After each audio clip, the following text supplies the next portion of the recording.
મુખ્યમંત્રી સુઈગામ આવ્યા અને ત્યાંથી જલોયા પણ ગયા. સદદોસ્તોને વ્યક્તિગત રીતે પણ ત્યાં મુલાકાત લીધી, કેમ્પમાં પણ મુલાકાત લીધી.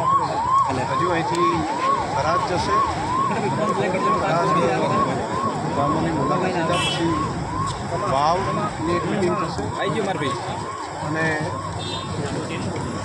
વાવની અંદર એમણે આજે અસરગ્રસ્ત વિસ્તારમાં જ રાત્રિ રોકાણ કરવાનો પણ નિર્ણય કર્યો. આજે અસરગ્રસ્ત વિસ્તારની અંદર જ રોકાવાનો નિર્ણય કર્યો. આજે માન્ય પ્રભારી મંત્રીશ્રી પણ સતત માન્ય મુખ્યમંત્રીશ્રીની સાથે રહીને અહીંની ઘણી બધી સ્થિતિની અમને જાણકારી પણ છે. કેટલાક નિર્ણયો તાત્કાલિક કર્યા છે.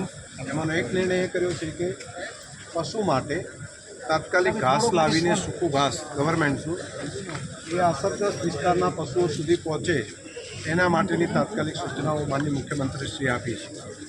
બીજું, કેસ્ટોલ જે અસરગ્રસ્ત વિસ્તારો છે એને તાત્કાલિક કેસ્ટોલ મળી જાય, ઘરવખરી મળી જાય અને એની અંદર લગભગ ગણતરીના દિવસોની અંદર એટલે 2 દિવસના સમયગાળામાં જલ્દી કઈ રીતે પૂરું થાય એના માટેનું કામ એની સૂચના આપી છે. એટલે હું માનું છું કે બહુ ફાસ્ટ મૂવમેન્ટ એની પણ થશે. ખેડૂતોને ખેતીના પાકમાં જે નુકસાન થયું છે તેનું પણ તાત્કાલિક સર્વે કરવું અને બાયસેગના રિપોર્ટ છે એના આધાર ઉપર પણ તેનો ઉપયોગ લઈને પણ તાત્કાલિક જેને નુકસાન થયું છે ખેડૂતોને એના માટે પણ સર્વેની વ્યવસ્થા માટેનો નિર્ણય કર્યો છે.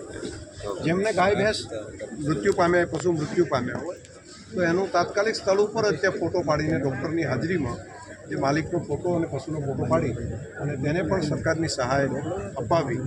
તે સિવાય ઘર વખરીમાં જેને નુકસાન થયું હોય, મકાનનું નુકસાન થયું હોય એના માટે પણ અત્યારે ચર્ચા કરી છે. હજુ પણ આજે રોકાશે. આવતીકાલે પણ બાકીની જે વાત હશે એ માન્ય મુખ્યમંત્રીશ્રી કે માન્ય પ્રભારી મંત્રીશ્રી કક્ષાએથી તમને જાણકારી મળશે.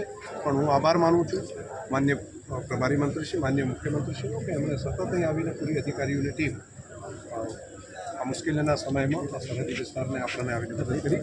મને ભરોસો છે પ્રજાજનોને પણ આના કારણે ફાયદો થશે.